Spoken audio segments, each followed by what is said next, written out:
Esa es nuestra oración, mis amados hermanos. Y espero que sea la suya también. Seguimos orando porque Dios conceda, en virtud de lo que hemos leído en esta mañana, hermanos, salvación por su palabra, al concedernos ojos para ver y oídos para oír. Que el Señor nos conceda, conforme a su palabra, corazones que quieran huir de la ira venidera, y que por su palabra podamos ser conscientes del gozo de tener vidas escondidas por Cristo, en Cristo. Y como siempre pido, mis amados hermanos, que mis labios débiles, falibles, no sean impedimento para su palabra infalible. Amén.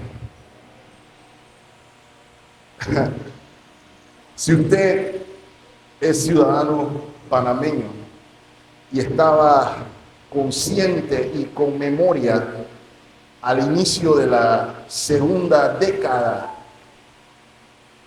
de los años 2000, años 2010, 2011, usted va a recordar el nombre que voy a mencionar: Gilberto Ventura Ceballos, ciudadano dominicano que en 2010 y parte del 2011 fue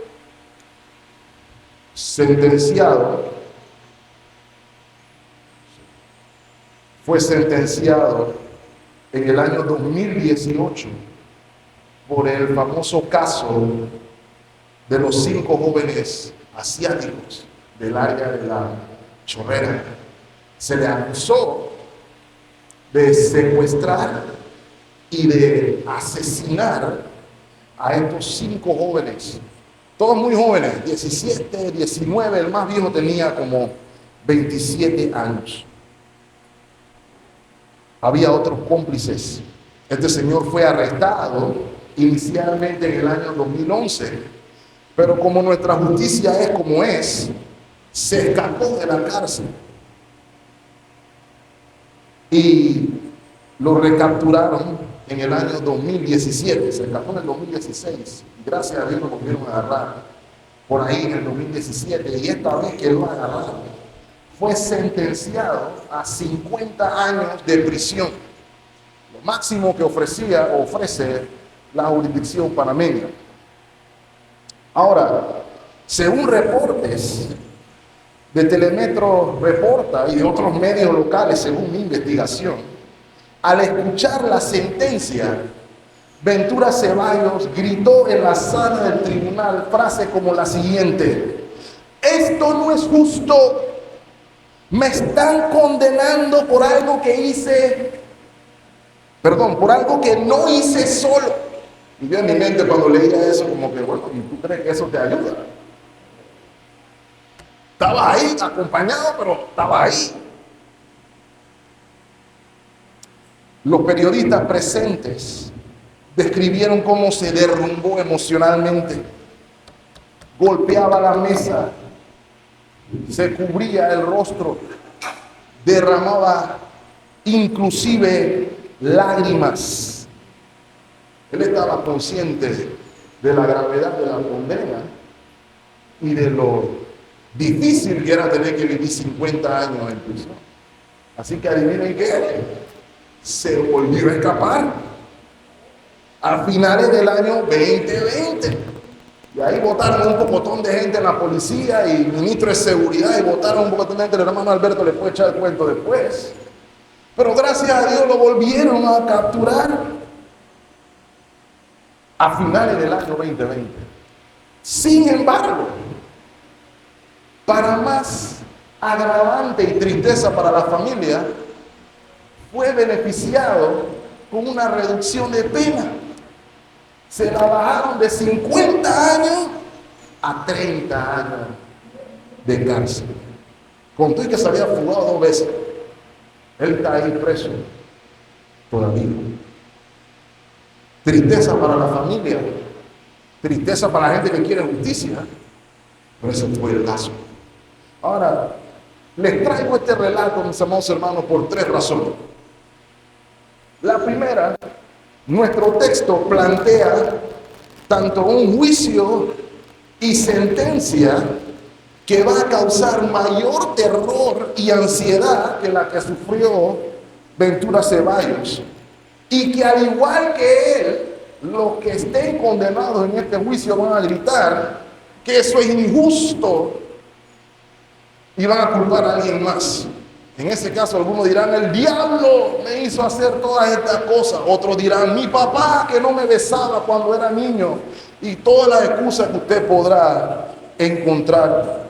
Al igual, y de hecho, mis amados hermanos, esa es una de las razones por la cual hablar del juicio de Dios es un tema incómodo. Porque todos los culpables se sienten inocentes. Ningún culpable es. La segunda razón es porque nuestro texto plantea que el lugar del pago de la condena es ineludible. Nadie se puede fugar ahí no existe el riesgo de fuga. Y en tercer lugar, nuestro texto plantea un juicio y sentencia donde la pena no es conmutable. No se puede reducir la sentencia, no hay reducción de pena como en el caso de señor Ventura Ceballos. Si han puesto atención hasta donde hemos avanzado, mis amados hermanos, la segunda mitad del capítulo 20 continúa en la misma línea temporal donde nosotros concluimos la semana pasada. El capítulo 20 describe el famoso milenio que hemos mencionado ya, es el periodo simbólico que representa el periodo entre las dos venidas de nuestro Señor Jesucristo.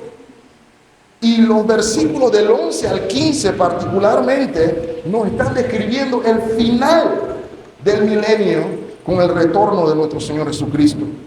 Y las Escrituras nos revelan, mis amados hermanos, esto es muy importante, que los eventos del fin no se dan alargados en la eternidad, sino que se dan en rápida sucesión. Ustedes recordarán, por ejemplo, que en Mateo capítulo 24, los discípulos y el Señor están en una excursión en el templo, digámoslo así, y el Señor hace una revelación que es cataclísmica. Va a venir el momento donde toda esta gloria y esplendor que ustedes ven aquí, no va a quedar una sola piedra en pie. Ante tal declaración, los discípulos tuvieron que entender, esto es el fin del mundo, como lo conocemos. Así que le hacen al Señor algunas preguntas. La primera, ¿cuándo serán estas cosas referente a la destrucción de Jerusalén? ¿O qué señal habría del retorno del Señor y del fin del siglo? ¿O del fin de la era? Y el Señor da un sermón larguísimo que no podemos dar hoy si queremos irnos hoy. Pero Él les explica en pocas palabras, en el resto del capítulo 24, a estar preparados, porque el día y la hora no le es dado a los hombres conocerlo, por más que haya gente sacando la calculadora. Lo que sí quiere hacer el Señor es que entiendan los tiempos para estar preparados. Por eso vemos la parábola de las 10 vírgenes, la parábola de los talentos. Y al inicio del capítulo 25,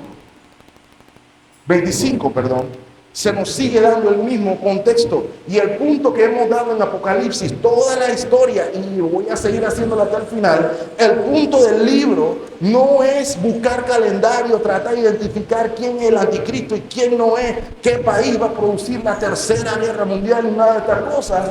El propósito es que nosotros sepamos comprender los tiempos en los que vivimos y vivir conforme a esa realidad, en anticipación del retorno del Señor Jesucristo. Cuando llegamos al capítulo 25, vemos que el tiempo sucede así. Versículo 31, acompáñenme ahí.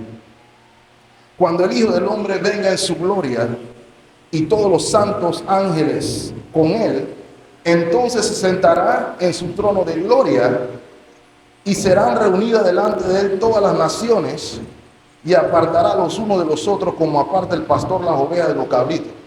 Eso es 1000 años después de la venida del Señor. No. Ahí mismo, versículo 33. Y pondrá a la oveja a su derecha y a los cabritos a su izquierda. Entonces, versículo 34, el rey dirá a los de su derecha: venid, bendito de mi Padre, heredad del reino preparado para ustedes desde la fundación del mundo. Y a los de la izquierda, versículo 41, apartados de mí, malditos al fuego eterno preparado para el diablo y sus ángeles. Rápida sucesión, mis amados hermanos.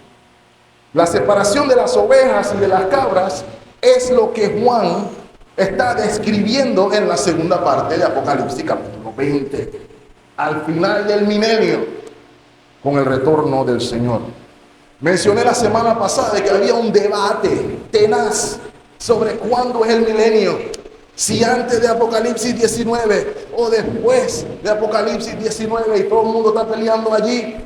Sin embargo, mis amados hermanos, el texto de hoy no deja lugar a dudas para nadie.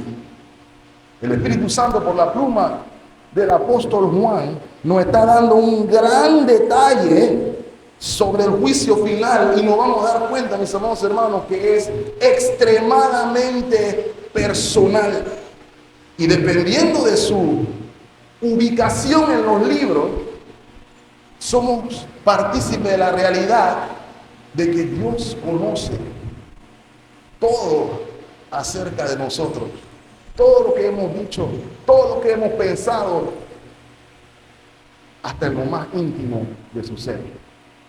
Dependiendo de donde usted esté escrito, para usted eso puede ser alegría o no alegría, digámoslo así.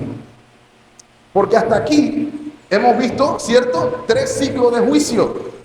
Desde que el Cordero, el Rey vencedor, toma el libro que por su victoria es digno de abrir, como vimos en el capítulo 5. El libro que contiene el detalle de la historia de la redención desde el principio hasta el fin, los juicios que promueve y la nueva creación que resulta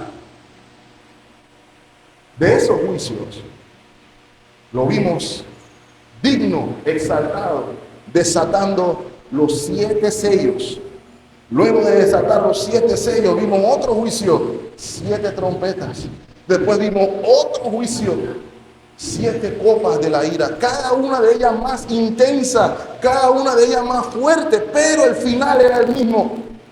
¿Lo recuerdan? Terremoto, relámpago, sonidos fuertes. Todos estos apuntándonos, todos estos recordándonos la trascendencia del Señor en el monte Sinaí. ¿Recuerdan el corito? Aquel monte temblaba porque Dios estaba allí. Es eso lo que estamos viendo aquí, mis amados hermanos. Todo esto alude a la irrupción divina para poner fin a la historia como usted y yo la conocemos, poner fin al presente siglo malo, como lo describió el apóstol Pablo a los Gálatas, y precisamente del siglo malo en el que nos encontramos, para dar paso al siglo venidero del que habló el Señor Jesucristo. Y mis amados hermanos, aquí es donde el Espíritu Santo está poniendo la lupa. Piénsenlo bien, esto está intencionalmente aquí. Y se nos está recordando que no hay cielo nuevo, no hay tierra nueva, lo que nosotros llamamos el cielo, sin que se abran los libros para juzgar a toda la humanidad. Y es por eso que no tuve problema para encontrar el título del mensaje esta mañana. La apertura de los libros. Y nuestro texto, mis amados hermanos, nos plantea esta verdad con la imagen de un tribunal, como el tribunal que juzgó al señor Ventura Vega. Y el señor Ventura Vega, si no encuentra al Salvador, deseará que lo hubieran condenado a 50 años. Desearía que lo condenaran a cadena perpetua. porque este tribunal, mis amados hermanos, no es relajo. El tema es incómodo. A la gente no le gusta hablar de este tema. Todo el mundo quiere hablar de que Dios es amor, que un Dios amoroso no envía a nadie al infierno. Pero hermanos, sepámoslo bien, el Señor habló bastante del infierno. La buena noticia es que después de aquí, el tono cambia. Ya no vamos a estar hablando tanto de juicio, juicio, juicio, juicio, juicio. Vamos por la gracia de Dios a poder hablar de gozo, gozo, gozo, gozo, gozo. Cielo nuevo y tierra nueva. Sin embargo, no rehusamos predicar todo el consejo de Dios. Así que brevemente, hermanos, los minutos que me quedan, quisiera que vean en esta imagen de este tribunal, que analicemos el tribunal y el juez, que veamos a los acusados en este juicio, que observemos los cargos en su contra, que veamos la sentencia y que podamos aplicarlo a nuestra vida diaria. Así que pongamos la lupa en el tribunal y en el juez. Versículo 11. Y vi un gran trono blanco y al que estaba sentado en él, de delante del cual huyeron la tierra y el cielo, y ningún lugar se encontró para ellos. Y lo primero que quiero hacer, mis amados hermanos, es llamar su atención al trono. Así es como se conoce las acciones de este tribunal. El juicio del gran trono blanco. Gran trono y blanco. Ya hemos visto hasta aquí, mis amados hermanos, lo que representan los tronos figurativamente en el libro de Apocalipsis y también realmente a lo largo de toda la Biblia. Los tronos son símbolos de autoridad, son símbolos de soberanía. El que está sentado ahí tiene mando y jurisdicción sobre un territorio particular. Y en este caso es obvio que la jurisdicción es universal. Ahora, a ese concepto de soberanía, a ese concepto de autoridad, se le añade el color del trono. No está pintado de rojo, no está pintado de amarillo, no está pintado de gris, está pintado de blanco. Y en el Apocalipsis eso es un símbolo de algo. No es como ustedes dijeron, aquí pintamos de este color porque a alguien se le ocurrió pintar de este color, sino que hay un significado en eso. El color blanco, ya lo hemos visto, mis amados hermanos, es símbolo de pureza, es símbolo de santidad. Pero si nos quedamos con esas dos señales, nos quedamos cortos, porque también es símbolo de victoria. Lo vimos en el capítulo 19, de qué color era el caballo del rey vencedor. Blanco. Cristo viene en un caballo blanco, no en uno negro, ni amarillo, ni verde, uno blanco en señal de conquista, en señal de victoria. Y como es señal de victoria, también es un símbolo de vindicación. ¿Qué quiere decir vindicación, mis amados hermanos?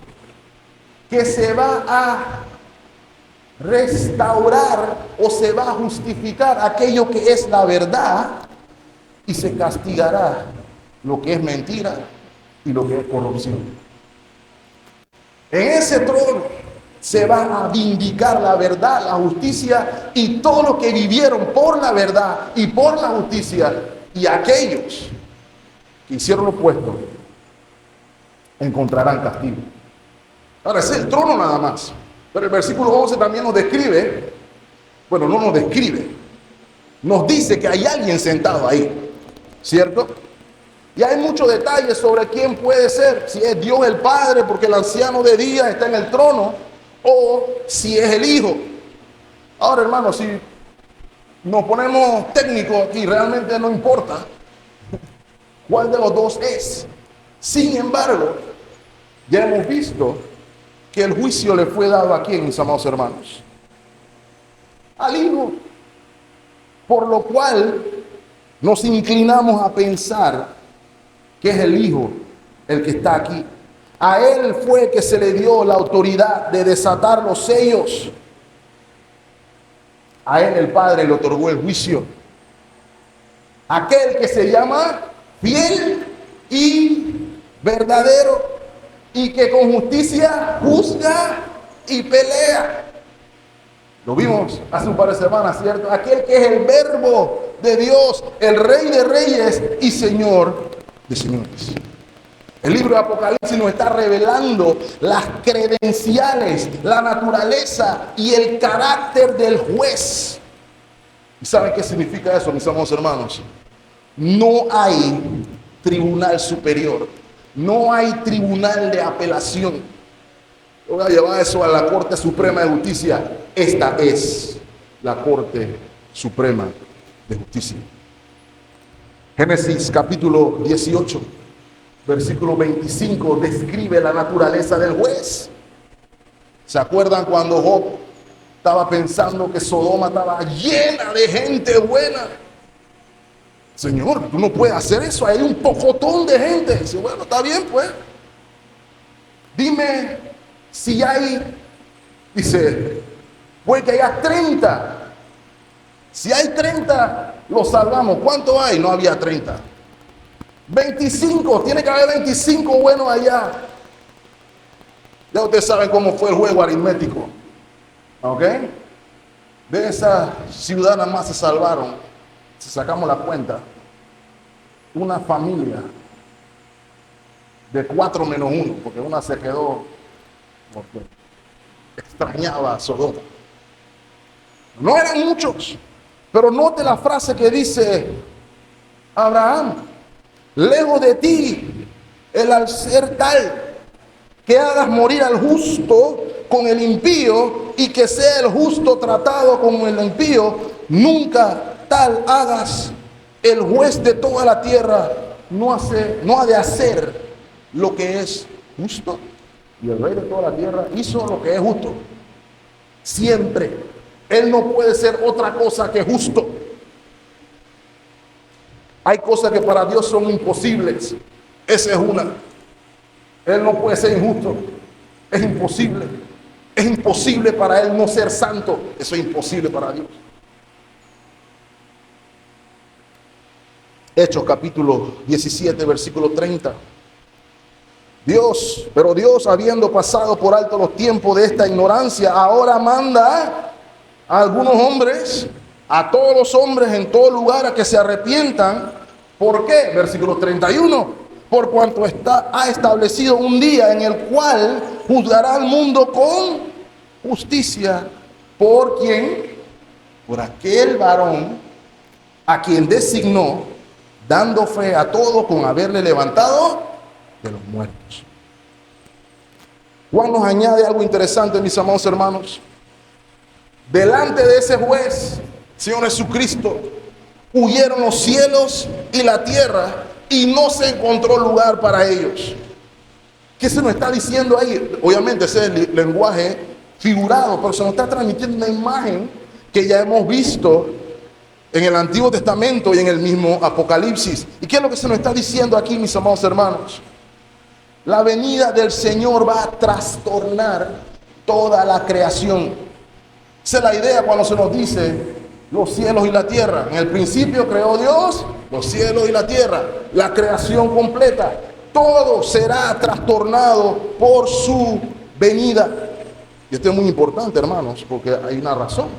Pero miren, por ejemplo, Salmo 97:5 dice: los montes se derritieron como cera delante de Jehová, delante del Señor de toda la tierra. Versículo 6: los cielos anunciaron su justicia, y todos los pueblos vieron su gloria. Lo vimos en Apocalipsis 6, con la apertura del 6º sello, por allá por el versículo 12. Mire cuando abrió el 6º sello, y aquí hubo un gran terremoto, y el sol se puso negro como tela de silicio, y la luna se volvió toda como sangre. Versículo 13: y las estrellas del cielo cayeron sobre la tierra como la higuera deja caer sus higos cuando es sacudida por un fuerte viento. Y note, versículo 14: y el cielo se desvaneció como un pergamino que se enrolla, y todo el monte y toda isla se removió del lugar. Esa es la idea que se está transmitiendo aquí. Mis amados hermanos, el punto aquí a entender es que el cataclismo aquí descrito tiene como propósito anunciar el fin de lo nuevo para dar paso, perdón, fin de lo viejo para dar paso a lo nuevo. Este mundo caído, este mundo maldito, como lo dice Romanos capítulo 8, aguarda su redención. No va a ser aniquilado, pero será renovado para cielo nuevo y tierra nueva. Salmo 102, versículo 25, por ejemplo. Desde el principio tú fundaste la tierra y los cielos son obra de tus manos. Miren lo que dice el versículo 26. Ellos perecerán, mas tú permanecerás, y todos ellos como una vestidura se envejecerán, como un vestido los mudarás y serán mudados. A eso es lo que el apóstol Pablo se refiere en Romanos 8:21, por ejemplo. Acompáñeme ahí. Porque la misma creación será libertada de la esclavitud de corrupción a la libertad gloriosa de los hijos de Dios. Eso es lo que estamos hablando. Segunda de Pedro, capítulo 3, versículo 10. Pero el día del Señor vendrá como ladrón en la noche, en lo cual los cielos pasarán con grande estruendo, y los elementos ardiendo serán deshechos, y la tierra y las obras que en ella hay serán quemadas. Ahora, mira el final del versículo 12, en el cual los cielos, escondiéndose, Pedro estaba leyendo Apocalipsis, serán deshechos y los elementos serán quemados, se fundirán. ¿Ok? No será aniquilada, sino renovada. Eso es lo que vamos a ver la próxima semana. Cielo nuevo y tierra nueva. Lo cual es recordatorio, como lo mencioné, también de que no hay escapatoria del alcance de su justicia. Daniel capítulo 2, versículo 35. ¿Lo recuerdan, hermanos? Había una estatua grande que representaba todos los reinos de la tierra. Los pies eran de bronce, hierro. Bueno, el orden de los factores lo tengo un poquito distorsionado. Pero el punto es que había una piedra que iba a destruir la estatua.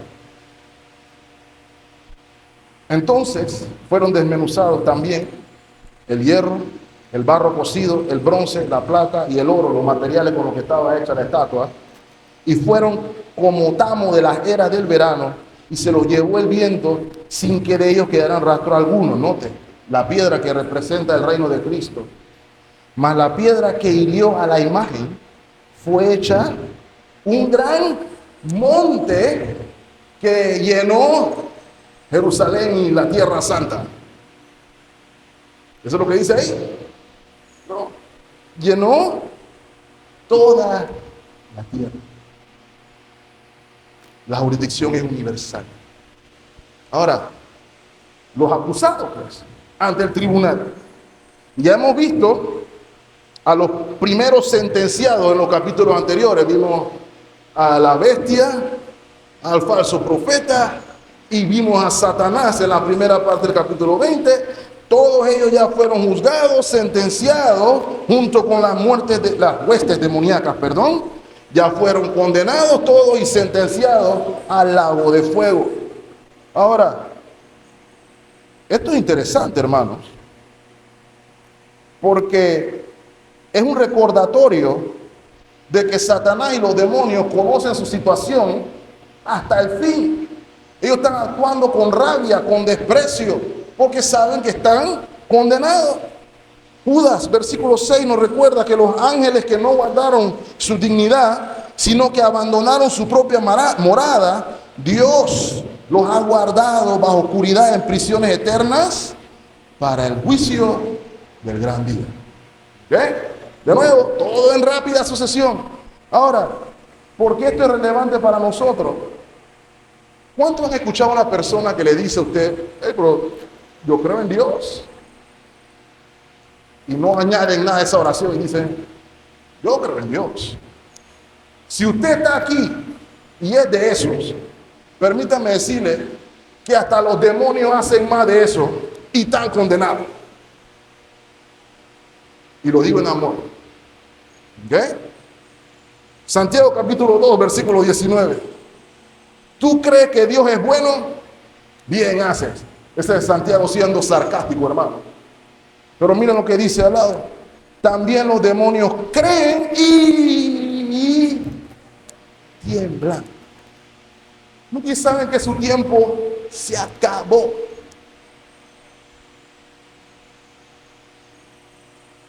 De modo que no es suficiente con decir yo creo en Dios. ¿Cierto? Los que están en el tribunal acusados, aquí se le conoce como los muertos. Se le describe de esa manera muy interesante, ¿cierto? Ahora quiero recalcar algo, hermanos.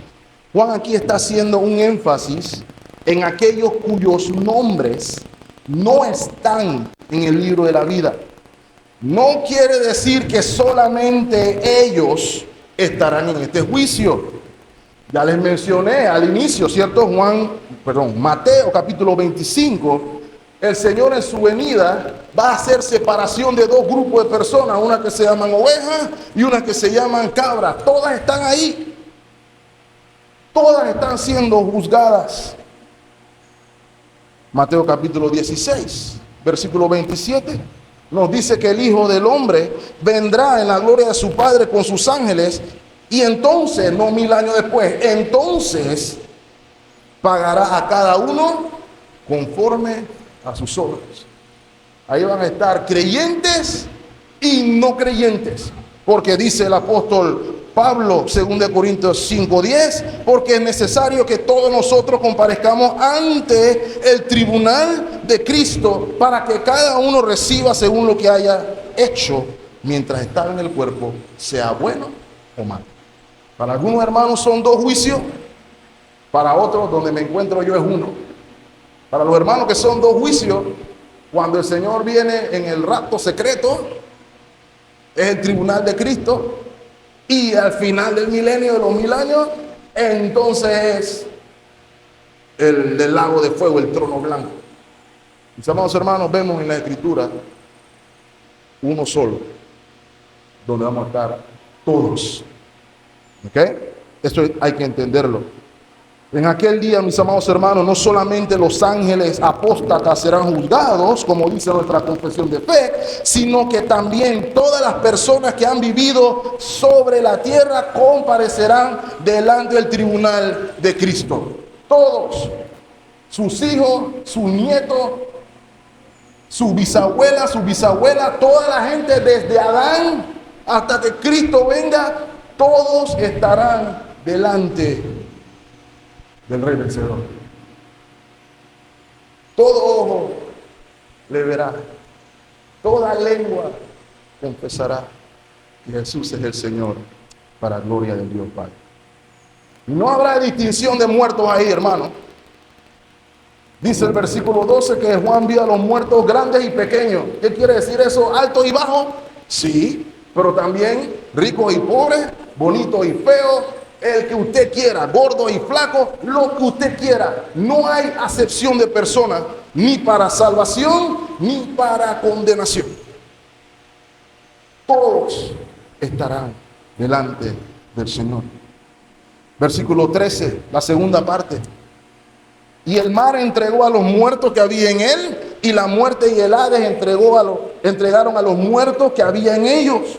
Y el punto a entender aquí, mis amados hermanos, no se me enrede con que si el mar, que si la muerte y el Hades. El punto a entender es todas las personas que han muerto, independientemente de las circunstancias en las que se murieron, estarán delante del Señor. Vamos a poner un ejemplo. En la antigüedad, si usted se moría en un naufragio, eso era detestable porque no había manera de encontrar su cuerpo para enterrarlo. Eso era detestable para los antiguos. Han escuchado la frase que los piratas decían: te vamos a hacer comida de los peces. ¿Ok? Eso no permitía que la persona fuera sepultada, y eso se consideraba como imposible, inclusive perverso, inclusive demoníaco, no poder ser sepultado. ¿Ok? Hay algunas personas que piensan que si lo creman, el Señor no lo va a poder resucitar el tercer día, cuando el Señor venga, no al tercer día. Nadie se va a parar el tercer día. Eso es otra cosa. El punto no es ese. Eso sería imposible para Dios. Nosotros enterramos a nuestros muertos con un acto de fe, no como si Dios no pudiera traerme de un horno de fuego. ¿Usted cree que si se lo come un tiburón o un lagarto, ya que estábamos los hombres por allá en el lago, el Señor no lo puede traer de vuelta? Lo puede traer de vuelta. El punto es, todos aquellos que han muerto, en las circunstancias que han muerto, recibirán nueva vida para ver al Señor delante del trono. ¿Ok? Ahora, ¿cuál es el punto aquí? Que usted y yo recordemos quién es el que tiene la llave. El Señor nos lo dijo, ¿cierto? Capítulo 1, versículo 8. Yo soy el que tiene las llaves de la muerte y del Hades. Así que la muerte no tiene autoridad sobre el Hijo de Dios. La muerte, la cual es el último enemigo, ha sido vencido por él. Por eso los creyentes decimos, igual que el apóstol Pablo, ¿dónde está, oh muerte, tu aguijón? ¿Dónde, oh sepulcro, tu victoria? Porque el último enemigo, la muerte, está derrotado. Ahora, brevemente, hermano, aquí nada más están hablando de muertos. ¿Dónde están los vivos? ¿Cierto? Ahora, los vivos no son parte del texto, pero considero relevante hablar de esto. Mis amados hermanos, recuerden, todos los que no hayan fallecido al momento del retorno del Señor serán transformados. Todos. Porque todos, mis amados hermanos, tanto creyentes como no creyentes, vamos a necesitar cuerpos preparados para la eternidad. Independientemente de dónde le toque estar, si está en el grupo de las cabras o si está en el grupo de las ovejas. Sin embargo, van a haber diferencias. Mis amados hermanos, cada persona va a resucitar, no con el cuerpo de otra persona, sino con el cuerpo que tenía o tiene ahora. Y va a ser transformado para la eternidad. Pero será el mismo cuerpo. Ahora, note algo, hermano. Mire, por ejemplo, Daniel capítulo 12, versículo 1 y 2, que habla de este mismo tema. En aquel tiempo se levantará Miguel, el gran príncipe que está de parte de los hijos de tu pueblo, y será tiempo de angustia, cual nunca fue desde que hubo gente hasta entonces. Pero note, en aquel tiempo será libertado tu pueblo. Esa es la iglesia, ese es el pueblo de Dios. Todo lo que se hayan escritos en el libro. Más sobre el libro en un momento. Versículo 2. Muchos de los que duermen, ¿dónde, hermanos?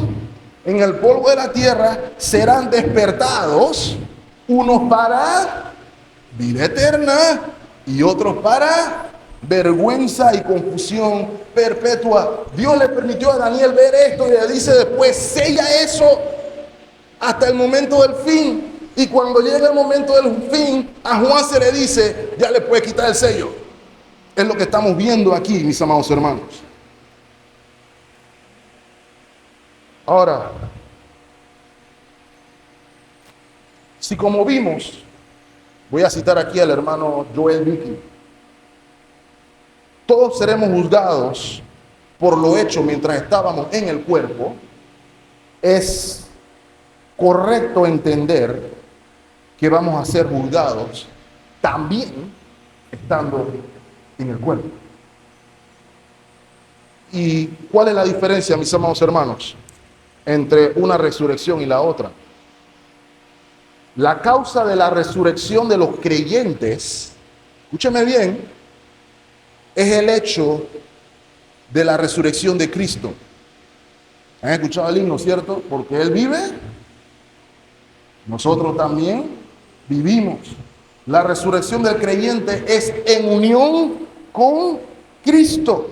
Dice el apóstol Pablo en 1 Corintios 15, que Él es la primicia de los que durmieron. Él es el primero.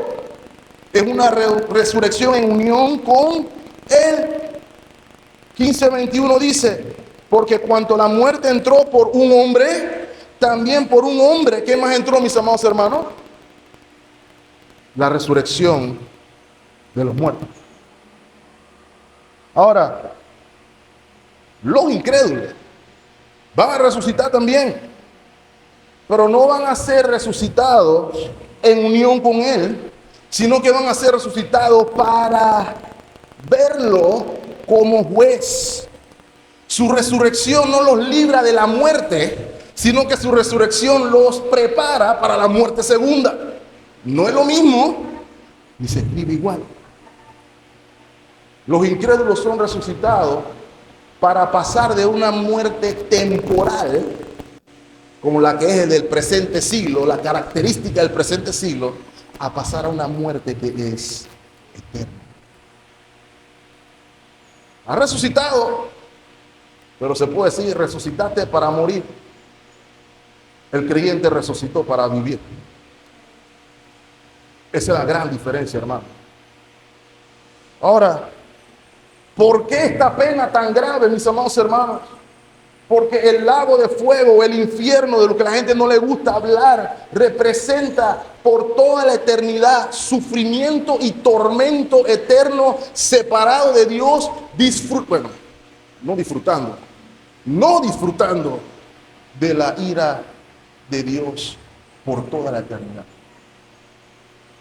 Eso no es para nada agradable, hermano. Ya se les mencionó algunas veces que a veces hemos trivializado el tema. Usted ve las películas y usted escucha a los villanos diciendo cosas como te veremos en el infierno. La gente no sabe lo que está diciendo, hermano. Nos vemos en el infierno, ahí nos encontramos. Como si iban a jugar dominó y a tomar Kool-Aid. Eso no es lo que la Biblia describe como el tormento eterno. Lo describe como algo serio, como algo importante, como algo a considerar, como una realidad que tiene que afectar la manera en la que vivimos. No es un decir solamente. Y la gravedad de la sentencia está directamente ligada a la gravedad de los cargos. Permítame tomar estos minutos para que veamos los cargos. Los cargos por los cuales todos los muertos están delante del tribunal están registrados en lo que se conoce como los libros. Se nos habla de los libros y del libro. Y usted verá que hay hermanos que dicen, bueno, son 4 libros, otros dicen que son 3 libros, algunos dicen que son varios libros, unos tienen estos récords, otros tienen la conciencia, y nos podemos enredar ahí. Pero el punto a entender aquí, mis amados hermanos, el énfasis que se está haciendo aquí es que Dios lo ve todo, y que Dios lo sabe todo, y que Dios no tiene mala memoria, todo lo contrario. Eso es lo que se nos está diciendo aquí. Miren lo que sigue diciendo el versículo 12. Y los libros fueron abiertos, y otro libro fue abierto, el cual es el libro de la vida. Y fueron juzgados los muertos por las cosas que estaban escritas en esos libros según sus obras. Final del versículo 13. Y fueron juzgados cada uno según sus obras. Estos libros, mis amados hermanos, son representativos de la absoluta omnisciencia divina. Cuando vimos al Rey vencedor entre las iglesias, se nos dice que tiene ojos como llama de fuego, ojos a los que no se le escapa nada. Puede que a mí se me escape, puede que a usted se le escape, puede que a su mamá o a su papá se le escape, pero a Dios no se le escapa nada. Puede que Ventura Ceballos haya escapado de las ollitas 2 veces, pero de Dios no se escapa nada. Él conoce todo, mis amados hermanos. Hasta aquello que usted piensa ahora. Todo lo que están pensando que el pastor se demoró mucho. Él lo sabe. Él lo sabe todo, hermano. Y dependiendo de en qué libro usted está, Eso puede ser de gozo o de tristeza. Voy a poner un ejemplo de gozo. Acompáñenme al Salmo 139. Este es el rey David. Oh Jehová, tú me has examinado y me has conocido. Tú has conocido mi sentarme y mi levantarme. Has entendido desde lejos mis pensamientos. Has escudriñado mi andar y mi reposo, y todos mis caminos te son conocidos. Pues aún no está la palabra en mi lengua, y he aquí, oh Jehová, tú la sabes toda. Pero David no está diciendo eso triste. David está feliz. Pero si usted no es David, si usted es alguien que está en rebelión contra Dios, si usted es alguien que está tratando de romper ligaduras, como dice el Salmo 2, con el Todopoderoso, las mismas palabras aplican, nada más que en otro tono. Oh Jehová, tú me has examinado y conocido. Tú conoces mi levantarme y mi sentarme. Tú conoces mi andar. Todo lo que hago lo sabes. Hasta lo que estoy pensando. No es lo mismo, hermano. Ni se escribe igual. Jeremías 17:10 nos enseña. ¿Quién es el que escudriña la mente? Mi mamá. A veces yo pensaba que mi mamá escudriñaba la mente. Y a veces mi mamá me miraba y me decía, ¿qué hiciste? Esos son momentos en que los niños quedan en duda. Ella sabe. ¿Cómo ya sabe? Una vez, y los padres y los tíos abusan de ese conocimiento. Una vez mi hermano y yo estábamos haciendo una travesura y estábamos debajo de la mesa y pensábamos que habíamos huido de mi tía. Y mi tía llega y dice, ¿qué están haciendo ahí? Pero tía, ¿usted cómo sabía que nosotros estamos aquí? Y mi tía dice, es que Dios me dijo. Y hermano, eso me voló la cabeza. ¡Oh! Dios le fue a decir. Pero hermano, esa es la vida real. Dios lo conoce todo. Algunas personas piensan que los celulares le dieron libertad a los hombres para ver cosas que no se deben. Porque decía la gente, antes tú tenías que, para ver cosas indecentes, tenías que caminar hasta la tienda, disfrazarte de algo y entrar para poder que... Y eso era restricción para muchos. ¿O sea qué fue lo que hizo Satanás? No te preocupes, todo está aquí. Descarga lo que tenga que descargar aquí. Y algunos hombres se sienten seguros con eso. Pero hermano, Dios sabe hasta lo que usted teclea en redes sociales. Dios sabe dónde está haciendo clic, dónde no está haciendo clic, qué está viendo, qué no está viendo, qué película está viendo, qué película no está viendo. Aun cuando no haya nadie ahí, Él está allí. Y a veces vivimos como si eso se nos olvida.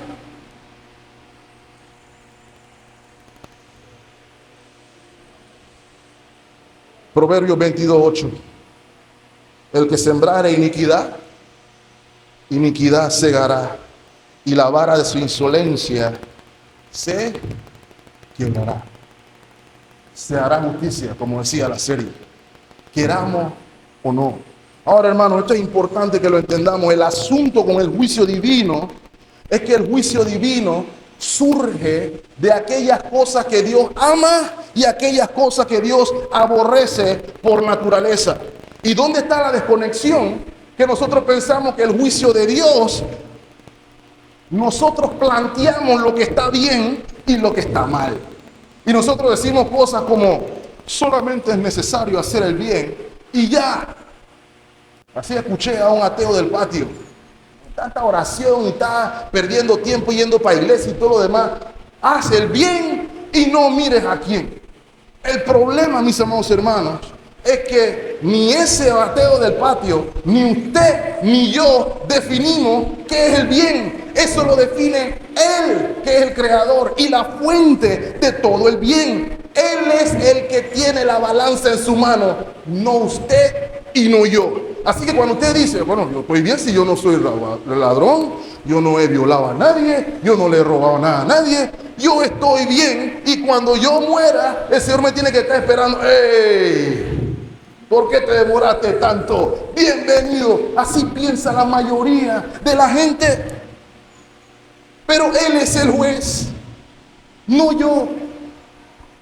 Tenemos que desconectarnos del concepto de nuestra propia justicia, porque si fuera nuestra propia justicia, no hubiera sido necesario que viniera un Salvador. Pero como no es nuestra propia justicia suficiente, necesitamos una justicia que es extranjera, foránea a nosotros, la de Cristo. Porque el estándar de justicia no soy yo. Salmo 11, versículo 5. El juez de paz prueba al justo. Dice ahí. El pastor sí, ¿no? Áyala. El pastor no prueba al justo, entonces. El diácono. Jehová prueba al justo, pero al malo y al que ama la violencia, su alma lo ama. Dios nos ama a todos, ¿cierto? Por igual. Es lo que dice ahí. Su alma lo aborrece. Versículo 6, sobre los malos hará llover calamidad de fuego, azufre y viento abrasador. Será la porción del cáliz de ellos. Porque Dios es malo. No, versículo 7, porque Dios es justo y ama la justicia. El hombre recto mirará su rostro. Y saben que nada más había un hombre recto que miró su rostro. Fue Cristo Jesús. Nosotros miramos su rostro porque cuando Él nos ve, mira a Cristo. Mis amados hermanos, escúcheme bien.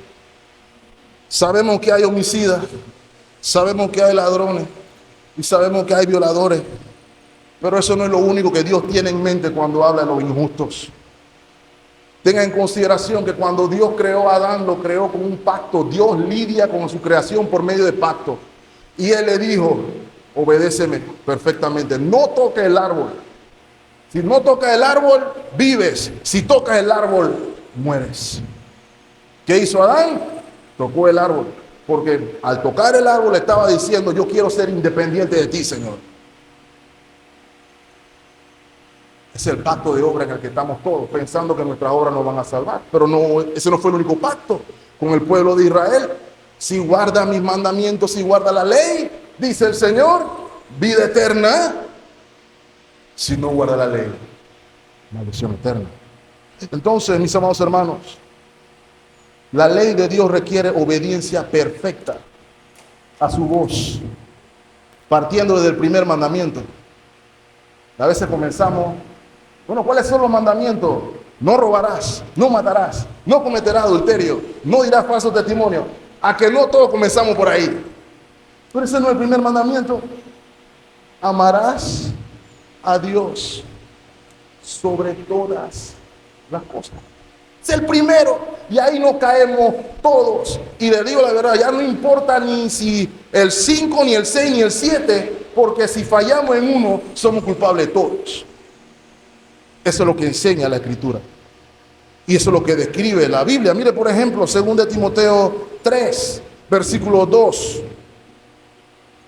En los últimos días habrá hombres amadores de sí mismos, avaros, vanagloriosos, soberbios, blasfemos, y todo el mundo diciendo: sí, así son ellos, todos son así. Desobedientes a los padres, ingratos, impíos, sin afecto natural, qué barbaridad, implacables, calumniadores, intemperantes, crueles, aborrecedores de lo bueno. Y tendemos a ver esto pasar y decimos: eso no tiene nada que ver conmigo. Lo exhorto a que nos examinemos, hermano. Porque en algún momento hemos sido amadores de nosotros mismos, ¿o no? ¿O no? Pero no termina ahí. Traidores, irrespetuosos, infatuados. Ahora mira el último. Amadores de los deleites más que de Dios. Ya sabemos mucho, hermano, que no queremos tener comunión con Él, pero queremos todo lo que nos da. Usted levanta una encuesta y dice: ¿cuántos quieren ir al cielo? Todo el mundo va a levantar la mano. ¿Cuántos quieren conocer más de Cristo y su palabra y caminar con Él? La hermana Misila creo que puso un estado muy bueno en esa línea. esta semana. Todo el mundo quiere la fiesta y la pachanga sin Cristo, pero todo el mundo quiere lo que Cristo da. Hermano, no se puede tener lo que Cristo da si no se tiene a Él. O todo o nada. O Él es mi Salvador, o es mi Salvador y mi Señor, o no es ninguna de las dos. Es lo que enseña las Sagradas Escrituras. ¿Cuál es mi opinión de Cristo? ¿Cuál es mi relación con Él? Permítame citarle a Jonathan Edwards. Los hombres se pueden negar a someterse a Dios como legislador o como el dador de la ley. Pueden librarse del yugo de sus leyes mediante la rebelión. Sin embargo, no pueden sustraerse a su autoridad como juez. Si los hombres no quieren a Dios como legislador, lo van a tener como juez. Es lo que decía Jonathan Edwards. Pero ¿cuál es la clave de este pasaje? Porque si se abriera nada más los primeros libros mencionados, todos estamos en problema, hermano. Pero hay un libro más. Y se describe como el libro de la vida. Y el libro de la vida, mis amados hermanos, es representación de aquellas personas que Dios conoce por nombre, que por la fe en Cristo, en respuesta a la proclamación del Evangelio, son y serán salvos. Aquellos que, según Efesios, fueron amados por la voluntad de Dios desde antes de la fundación del mundo. El juicio de ellos fue antes, como dice el hermano Michelén.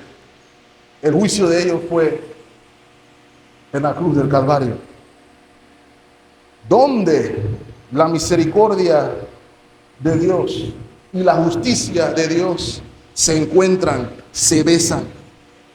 Mis amados hermanos, allí en la cruz del Calvario, mi pecado y el suyo fue juzgado sobre aquel que era inocente de pecado. Por eso dice el Salmo 32, bienaventurado al que Dios no inculpa de pecado. ¿Saben por qué no le inculpa de pecado? Porque su nombre está escrito en el libro de la vida. Ahora, no nos confundamos, hermano. Tus obras no te ponen en el libro, sino que la evidencia de que estás en el libro son tus obras. ¿Se entiende eso, hermanos? Porque la gente tiende a ver las obras como una sumatoria, ¿no? Como una tarjeta de puntos. El hermano Joel y yo estábamos compitiendo ayer sobre quién tenía más puntos en la gasolinera Puma. Yo tengo 1000 puntos, yo tengo 300, él tiene más, yo tengo menos. Y a veces así vemos nuestras obras. ¿Cuánto diste tú de ofrenda en un año? Yo di el triple de eso. Y la gente compite con cosas así, porque pensamos que nuestras obras son sumatorias. Yo no me he paviado de un domingo a la iglesia, yo doy más que todo el mundo, yo ayudo a las ancianas a cruzar la calle, cuando la hermana Griselda se va del taxi, yo soy el primero que la recoge, y comenzamos a sumar. Bueno, cuando Dios hace el cálculo, yo estoy bien. Los amigos de la esquina lo entienden así. Alá pesa la obra de todo el mundo en una balanza. Si tiene más obras buenas, está bien. Si tiene más obras malas, está mal. Pero el problema con eso, mis amados hermanos, es que el testimonio bíblico es otro. El testimonio bíblico es que mis obras muestran o revelan cuál es mi corazón, cuál es mi motivación, cuáles son mis afecciones, cuáles son mis intereses, como vimos esta mañana. ¿Qué nos mueve? Y nuestras obras revelan eso. Nuestras obras revelan nuestra condición espiritual. Si estamos vivos para con Dios o si estamos muertos en nuestros delitos y pecados. En el caso de los incrédulos, sus obras lo condenan. En el caso de los creyentes, su testimonio, sus obras son evidencia, son vindicación de por qué están escritos en el libro de la vida. Santiago 2:18 nos enseña. Pero alguno dirá, tú tienes fe y yo tengo obras. Dice Santiago, muéstrame tu fe sin tus obras y yo te voy a mostrar mi fe por obras. Y esa es la diferencia, hermano, que algunos decimos que yo creo en Dios y yo amo a Dios y pensamos que Dios tiene que saber eso. Pero hermano, Dios es un juez justo. Tú tienes que probar que tú eres así. No porque tú lo dices, lo eres. La Biblia dice que por sus frutos lo conoceréis, no por sus testimonios. Y hay mucha gente que dice ser, pero no son. Y eso es lo que revela el juicio, mis amados hermanos. Gústenos o no nos guste, eso es justo. Las obras testifican la realidad de mi corazón.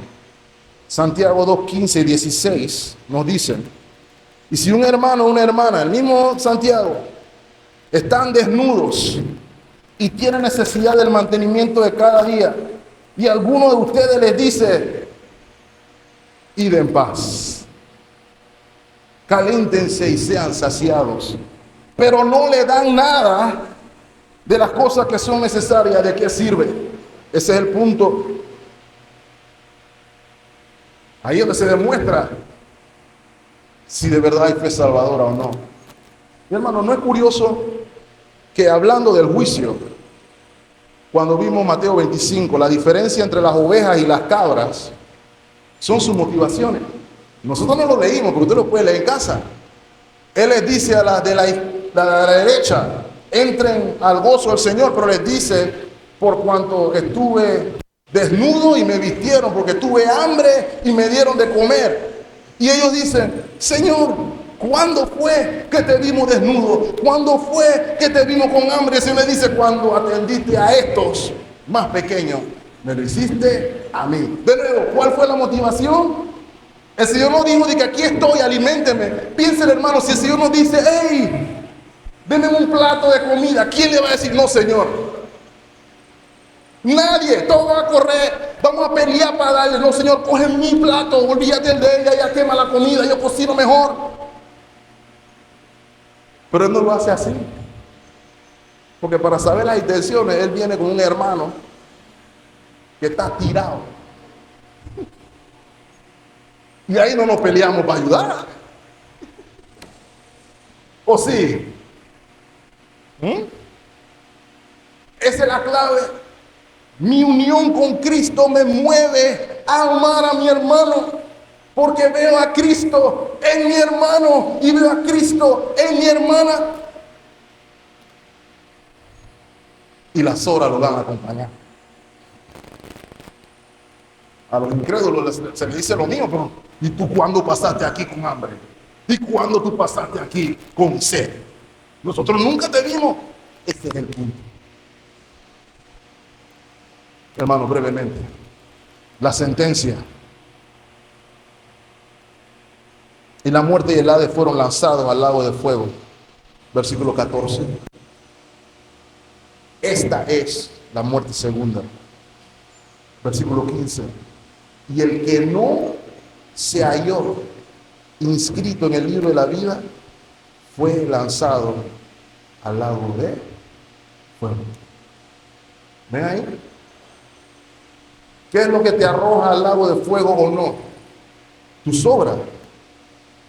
Si tu nombre está escrito en el libro de la vida. ¿Ok? Nuestro testimonio es lo que Dios va a recompensar de cada uno de los que son creyentes. Y es lo que va a condenar de cada uno de los que no lo son.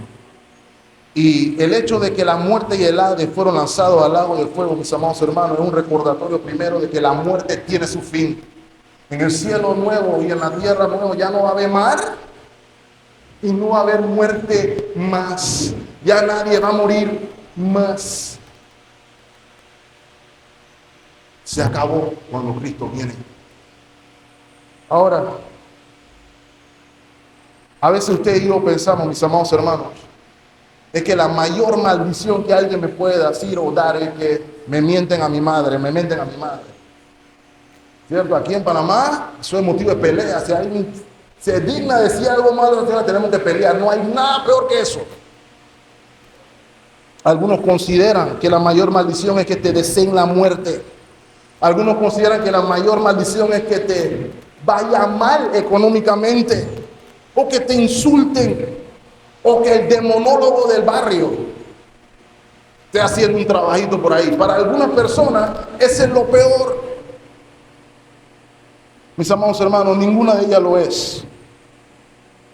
La peor maldición que hay es estar carente de la mayor bendición, que es Dios mismo, por toda la eternidad. Así se bendecían los hebreos, ¿cierto?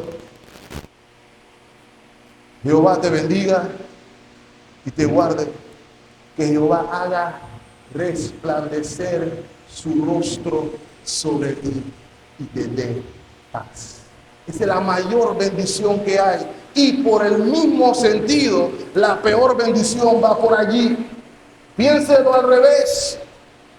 Que el Señor no te bendiga. Que el Señor no te guarde. Que el Señor no haga resplandecer su rostro sobre ti y que te dé todo menos paz. Esa es la peor maldición. Decía R.C. Sproul, la maldición suprema es cuando el Señor aparta su rostro y pronuncia juicio contra ti. ¿Cuál es ese juicio? Al lago de fuego. Noten que Satanás parecía que estaba bravo. Satanás, voy a destruir al mundo. El Señor nada más llega y dice: al lago de fuego. No vamos a discutir más. Al lago de fuego. Así se acaba la historia, hermanos. Y así se acaba la historia para aquellos que rechazan la gloriosa invitación del Evangelio. Mis amados hermanos, la doctrina del juicio final tiene como propósito hacernos correr a Cristo en arrepentimiento y fe. Si usted puede leer ese pasaje y quedarse tranquilo, hermano, usted no entiende nada. Y lo digo así. Los que huyan a él, dice James M. Hamilton, los que huyan a él serán salvos, pero los que no le teman serán juzgados. Paradójicamente, la realidad de su aterrador juicio tiene el propósito de hacernos huir hacia él. Y me voy a callar con estos puntos de aplicación breves. Primero, si me estás escuchando hoy, dije que voy a ser insistente con eso. La oferta del Evangelio no hace distinción entre grandes y pequeños. No importa qué hayas hecho, no importa cuál es tu pasado, no importa cuál es tu historia, no importa de dónde vienes, nada de eso importa. Solo importa si te aferras a Cristo en arrepentimiento y fe.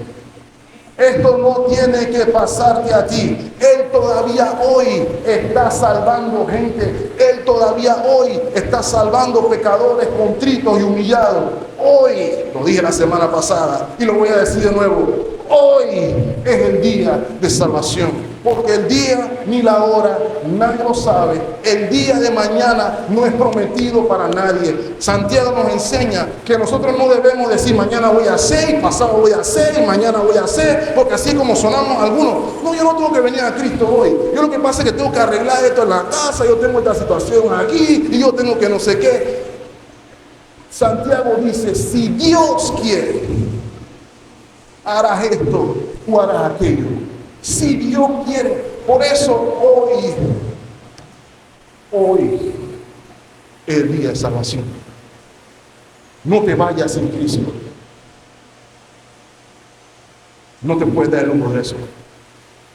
Hermanos y hermanas, tenemos hermanos, amigos, tíos, sobrinos que están camino al lago de fuego.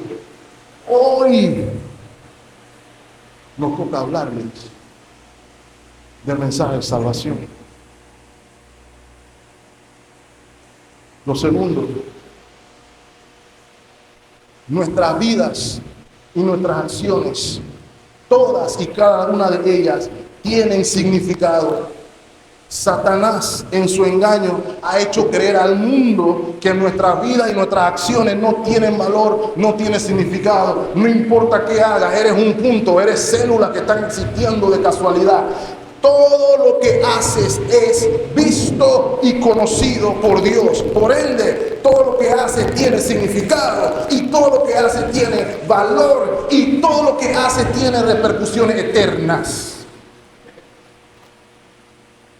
Cuando conocemos a Dios, entendemos, mis amados hermanos, que no vivimos para el aquí y para el ahora, sino que vivimos para la eternidad. ¿Qué nos dice eso también, hermano? 3. Tenemos que valorar el tiempo y las relaciones que tenemos aquí. Tenemos que invertir el tiempo que es concesión de Dios para invertirlo en aquello que es importante, en aquello que es eterno. A la luz de esta doctrina, miren por ejemplo, 2 de Pedro 3, versículo 11. Miren lo que dice el apóstol Pedro: puesto que todas estas cosas han de ser desechas, el mundo, ¿cómo no debéis vosotros andar en santa y piadosa manera de vivir? Alguna cosa hay al mundo. Hermanos, cuando el mundo escucha de que el mundo se va a acabar, entonces mi hermano, si el mundo se va a acabar, tenemos que hacer de todo. Vamos a destruir el mundo, vamos a hacer lo más impío, lo más mundano y lo más pagano que podamos, porque mañana se acaba el mundo. El creyente no dice eso. El creyente lo ve al revés. ¿Lo ve ahí? ¿Cuánto más? Dice el apóstol, debemos andar en santa y piadosa manera de vivir. Y miren lo que dice el versículo 12: esperando y apresurándoos para la venida del día de Dios, en el cual los cielos encendiéndose serán deshechos y los elementos siendo quemados se fundirán. 2 maneras diferentes de ver el mundo. Para el creyente es que ahora la cosa comienza. Lastimosamente nosotros no lo vemos así. 4. Este pasaje es un recordatorio de que Dios es amor. Y nos gusta decir eso. Y todos decimos amén. Pero también un recordatorio de que Dios es fuego consumidor. Mateo 10:28 nos dice que no debemos temer a los que matan al cuerpo, mas al alma no lo pueden tocar. Temed más bien, dice el Señor Jesús, aquel que puede destruir el alma y el cuerpo en el infierno.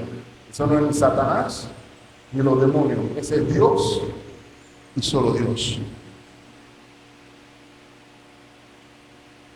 A veces nos vamos al extremo de que pensamos que porque Dios nos ama, podemos vivir como seamos, como queramos. Algunos piensan así, pero eso no es lo que dice la Biblia.